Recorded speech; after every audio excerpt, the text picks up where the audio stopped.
Good morning, bliss lovers. It is Rebecca here, intuitive coach and mentor and founder of the Intuitive Life Academy. Welcome to our radio show today, the Find Your Bliss radio show. I'm thrilled to be here and recording this because this is something that I help people with money a lot. And from working in a bank in a previous lifetime, just seeing how money works, or sometimes if it doesn't work for you.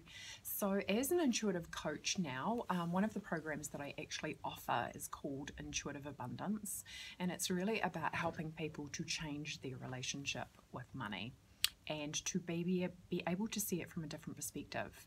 In a nutshell, I believe that money is just a way that the universe is trying to get your attention. And again, money is just a way that the universe is trying to get your attention.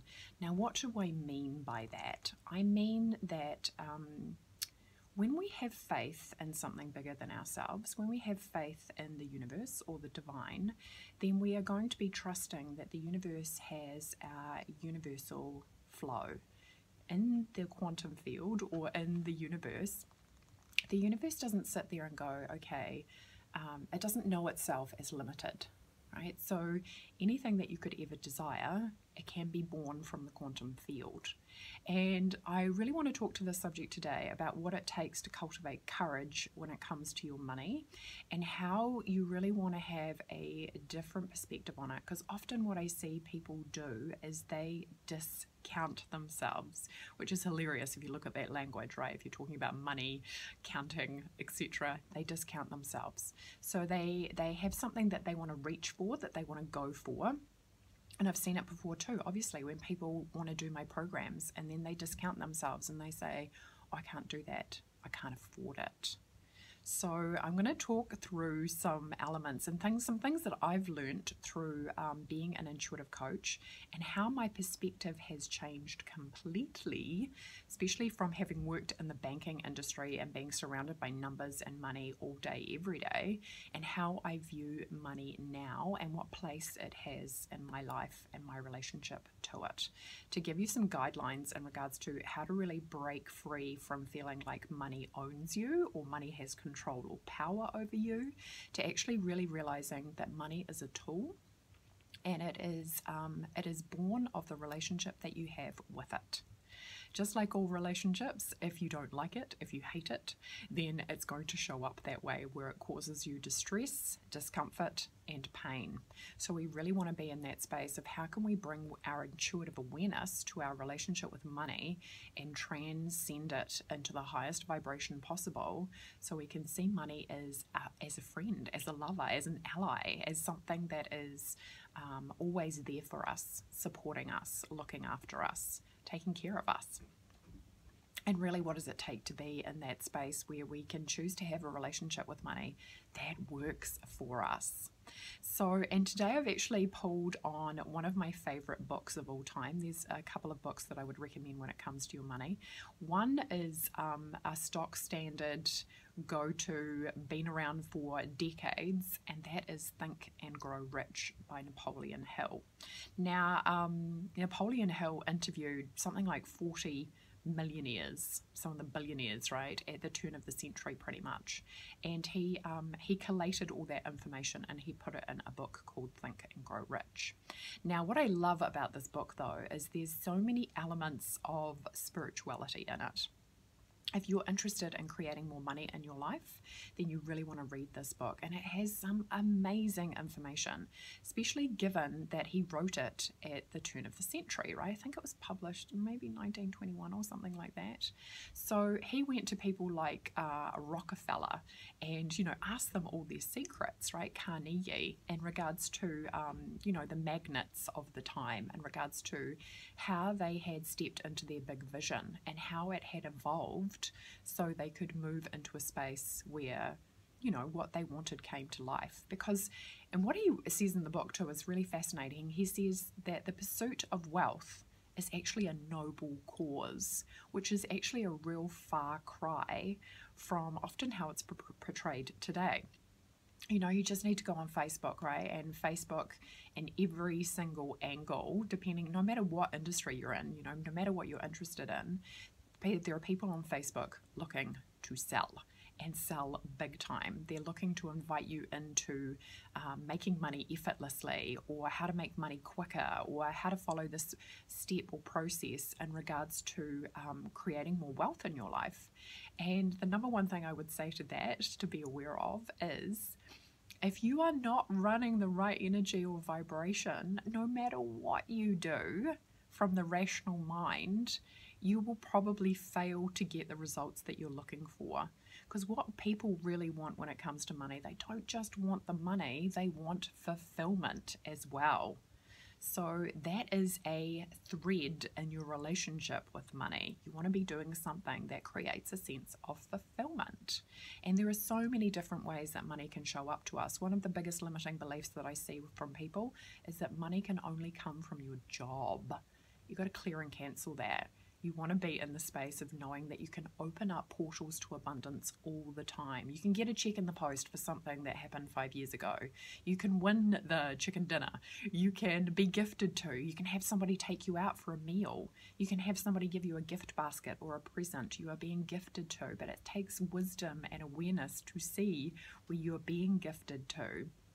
What does it take to live in reality, right? Where you see bills as a request for appreciation rather than a drag that it's pulling you down and creating a dysfunction in your relationship with money.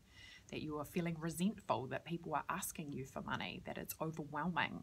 All these things are things that we want to look at. But what Napoleon Hill said in his book, essentially, like he boiled it down into pretty much a formula, which I'm going to read to you, right? He said, you know, you have to know what it is that you want. And I see people struggle with this all the time. And I think probably in this day and age, there's good reason for that too, because there is so much out there. There is so much to choose from. And it can feel overwhelming. Like, what kind of lifestyle do you want to live? How do you start integrating that into your awareness so you're having that experience, right? To be in that space of going, yeah, I'm choosing to elevate my consciousness or my awareness through whatever it is that you're doing. Whether you're a singer, a songwriter, a poet, an artist, you know, an industrial engineer, whatever it is that you're choosing to do, how can you bring in the highest evolution of your soul in that work? And you know, and again, that's the element of fulfillment that's going to come through. So you have to know what it is that you want. The next thing he says, that you have to realize that you're the master of your destiny. Nobody else is going to do it but you.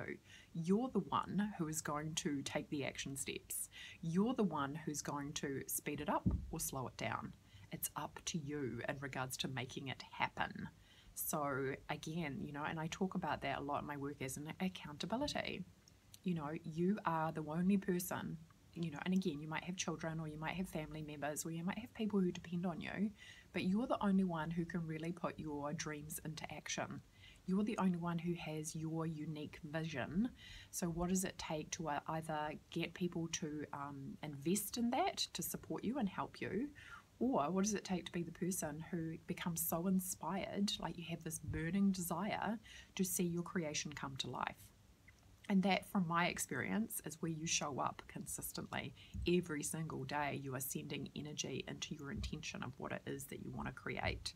But first of all, you have to know what that is. You know, I know people who are singers or budding songwriters or artists, and they stop and block themselves because they don't go into their vision every single day. They're not sending it energy. Like Bob Proctor would say, who's a big advocate of Think and Grow Rich, he would say, what you think about all day is what you will become. You know, thoughts become things. So where are you focusing your attention? Are you focusing your attention on the next evolution of you when it comes to your joy, your creation, your unique gift, skill, and talent that you can offer the world? And again, you can see the irony being, right, when it comes to money, a lot of money, it's not really about money. Money in and of itself is a piece of paper. Everything else is our thought, belief, behavior, attitude towards money. So that's where we want to start looking. We want to start doing an inventory and going, do I have a healthy relationship with money? If this was a love relationship, how would I feel about it? Do I trust money? Does money show up for me? And the irony is that often we can have a very poor perspective of our relationship with money when it is in fact serving us. Because often people go, oh, I have debt. You've created that.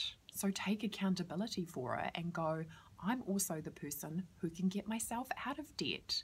And what would it take to be in the energy of the person who's paid back all their loans, all their outstanding bills, all their debt? What energetic vibration would I need to be in to have that be my reality? And when you take that kind of energy and start running it, it's really powerful, because you step into creator rather than being in victim mode. Victim mode will stop everything. It's going to slow everything down. It's going to bring things to a halt, and you'll start attracting things that reinforce that victim behavior. Another bill, or the universe is going to send you a circumstance where your washing machine breaks down, or whatever, because you're running the energy of money doesn't work for me. So the universe goes, okay, money doesn't work for you. And then it will show you all these things. But to do that, right, it is actually helping you to step into a different result or outcome. It's encouraging you to make a different choice when it comes to your thought process, to go, even to say, right, people, parents, right, never, ever, ever say to your children, right, I can't afford it, or we can't afford it. You want to say to your kids, what would it take for us to be able to afford it? What do you think might need to happen? How can you start getting your kids to become self-actualized so they start creating their own wealth? And granted, there may be some work, but what would you prefer? Would you prefer to have kids who can grow up, take care of themselves, or do you want to have children who are still dependent on you at 20, 21, 22? Help them to step into their own autonomy to create their own wealth, by helping them to identify what it is that they want and to realize that they are the master of their own destiny. Okay, so the next thing he starts talking about, right, is, you will probably inevitably at some stage get knocked back when it comes to your creation, when it comes to building wealth. You will do something and it doesn't work out. You might lose some money. You might invest in something and then it folds over, or it doesn't work out the way that you planned. You have to rebuild and keep on going. I've talked about this before in other radio shows. Failure only happens when you stop. Right? Failure only happens when you stop. If you keep on going, you're going to have learned something, and you're going to be able to apply different parameters. When you've put those different parameters into place, you're going to get a different result. So being the person who's prepared to to be humble and gracious enough that if something doesn't go right, you can go, oh, wow, that didn't work out the way that I intended. But however, I've learnt something. So I'm going to take that information and I'm going to throw it into my next creation. And that's wisdom, right? That's experience. That is the ability to adjust your sails to get the wind right so you can be propelled forward. So hugely important, do not let the essence of failure or the anticipation or appearance of failure, because failure is never permanent, right? Failure is just feedback. And again, it's an interpretation of that feedback. I talked before in a previous radio show about how somebody said to me, what do you consider to be one of your failures? And I was like, I don't even use that word in my vocabulary. So it was really hard to kind of think about what I would consider a failure, because failure feels very much like right, wrong, good or bad. If you failed, then you're bad. And it's like, well, no, you've just gotten some feedback that you can actually apply to whatever it is that you're going to do next, tweak it, adjust it, change it, get the information, and then reapply it to be able to get a different result. So interesting, right? That you need to have the courage to keep on going. And Winston Churchill talked about that, right? He said, if you're going through hell, keep on going, which makes sense. And the same applies to, and he also said that, courage was the foundation of all virtues, because without it, you have nothing. So you need to have the courage to go, I'm going to believe in myself no matter what. I'm going to figure it out. I'm maybe going to make my own mistakes, but I'm going to learn from those mistakes. And often it's in those times of crisis or mistake, as we call them, that you have your greatest opportunities for the most growth. You think about it, folks. We don't really grow from amazing circumstances, right? We grow from adversity. See it as a gift. It's like, yes, the universe is bringing me that. Whether that's like you're feeling like you're doing something and you're offering it to people and you're afraid people won't receive it as a coach, right? Or if you're you're offering or selling something and maybe business is dropping off, maybe the market has changed. What does it take to be the person who can go into an energetic field beyond what the collective consciousness is doing and bring a vibration? If you're a retail store owner, you want to be blessing your business with light. You want to make sure that everybody who walks into that business feels amazing. You want to have staff who are loving your customers.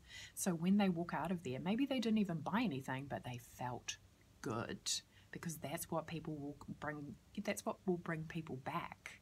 People buy energy, they buy vibration. So remembering that when it comes to your work and your offering, again, you always remember the person by the way they made you feel.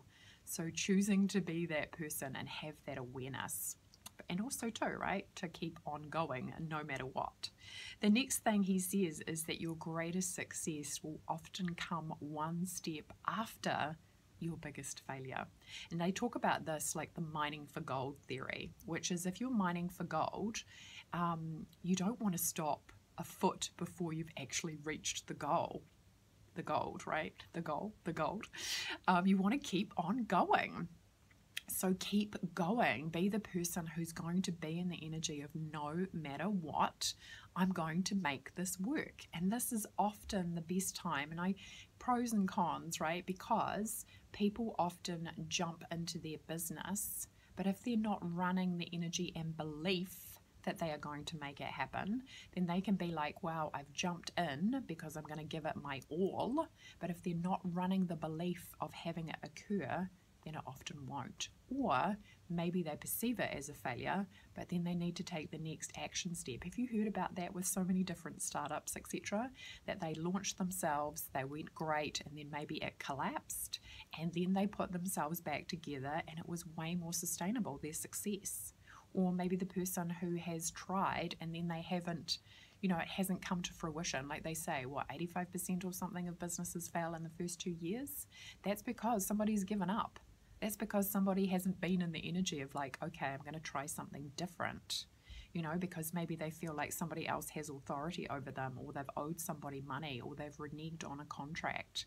You always have a choice in regards to how you continue to show up. So remembering that you want to keep going in spite of your perceived perception of failure, perhaps, take the next step and see what shows up. I've totally been in that place before myself, right? Where you're just like, whoa, that didn't work. But you keep on going. And then you get a response. Then you get the reaction. Then you get the buy-in. Then you get the empowerment. So be that person who's prepared to do that. So the next thing he talks about is set your mind on a definite goal and observe how quickly the universe stands to let you pass. So this is clarity. Clarity is key when it comes to your money. You want to know how much you want to earn in the next year. Like when you go to Starbucks, you don't go, oh, have a coffee, thanks.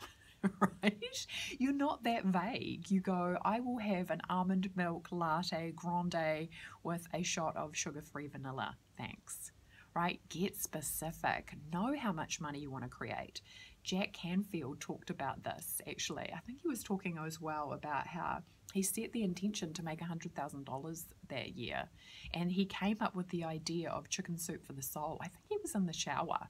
Like he got a download, right, that was going to be the name for the book.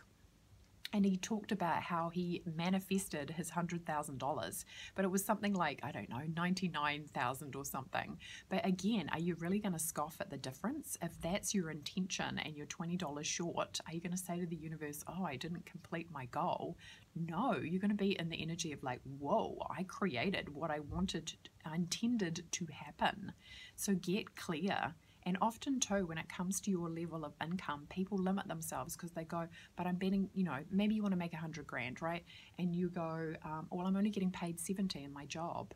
You still set the goal for $100,000 because maybe there's a promotion coming that you can't see. Maybe there's other portals of energy that you can open up to bring abundance to you. Maybe that's going to happen in a way that you can't actually perceive right now. I've often talked about this when it comes to money, about The Labyrinth, the movie. There's a scene in the movie where Jennifer Connelly, she's running around the labyrinth, right? She's trying to get to the castle so she can save her baby brother, I think it is. And she is getting really frustrated because she can't get there. And she stops at one point and she starts bashing on the brick wall, like, the stone wall. And this little worm behind her pipes up. And, it's amazing, right? Jim Henson creation. This little worm goes, "You're doing it wrong." And she's like, she turns around and she eventually finds this little worm. And this little worm basically lets her know that she's in resistance and that she needs to move back. So she actually steps back from the stone wall, and then just very gently and gracefully she starts walking up to it, and it becomes like an optical illusion. She can literally put her hands through and walk through the wall. And that is exactly how it is with money. Like, one minute you can be looking at your bank accounts going, "It is not there, I do not see the money," and then literally walk through the wall and there can be money there. I have manifested money before like this. I've taught my clients how to do it, to be in that space where even though what you're looking at is giving you information, you want to be beyond that. You want to go into the energetic field beyond your disbelief to be able to create it as a reality and have money show up in miraculous ways. And it's super fun when it does. However, I remember one time manifesting a big lump sum of money and being really surprised because I thought the money was going to make me happy, and it did not. And it was a shock. I was like, whoa. It was a really great learning though, because it made me realize that the happiness is not in money. It's in ourselves. And this is why what people don't want, they don't want just money, they want fulfillment and money. And fulfillment usually comes from an exchange of energy in regards to what are your gifts, skills, and talents. And this is where people go into all sorts of wrongness about themselves, because they go, what I have to offer is not enough. Because fundamentally we often run that energy of like, I'm not good enough. Right? And again, that is literally stopping your flow of abundance. If you can sing, you could get paid for singing. If you're a good wordsmith, you could get paid for writing. If you love to do something, how can you turn it into a way to make some money? And often people reject this because they have money junk on one hand, which is, it's not okay for me to be paid for this, or it's not. One big one I see, which is hilarious because I had to clear it myself, which is it's not okay to have money, making money be joyful. Like, it's almost sinful to have making money be a pleasure. Like, what does it take for money not just to be, a remuneration, but for it to also bring you joy? Whoa, what a concept. Because most people are in the energy of it's hard to make money. So therefore, when they do receive the money, they don't even feel that good about it. They're kind of like, ugh, that doesn't really feel that great. It doesn't feel uplifting. It feels like we get stuck on survival mode. So it's about really opening up your creativity. And I've talked about this before, about how this is impacted often by your energy centers as well.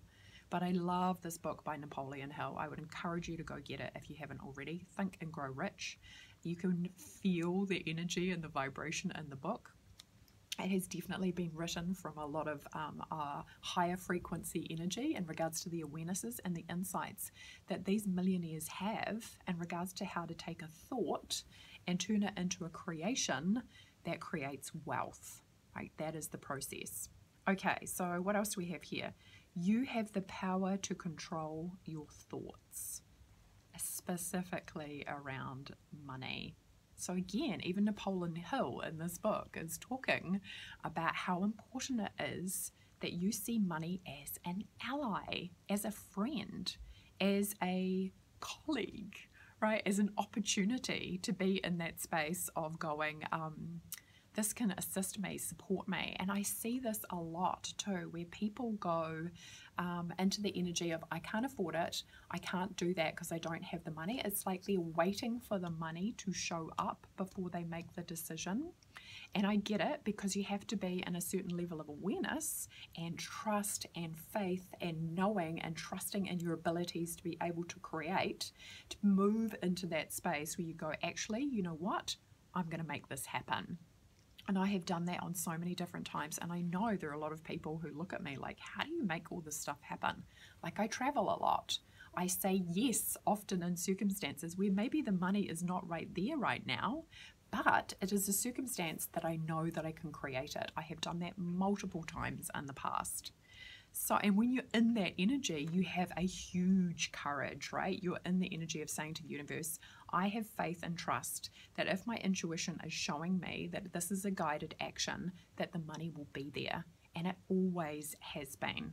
And it always, and you know, and literally, I remember one time going to Costa Rica with my beautiful friend Terry Christine, and I knew, right? I got the download that I was going to be offered an opportunity, that I'd left the country. I had 5 weeks between being offered this opportunity.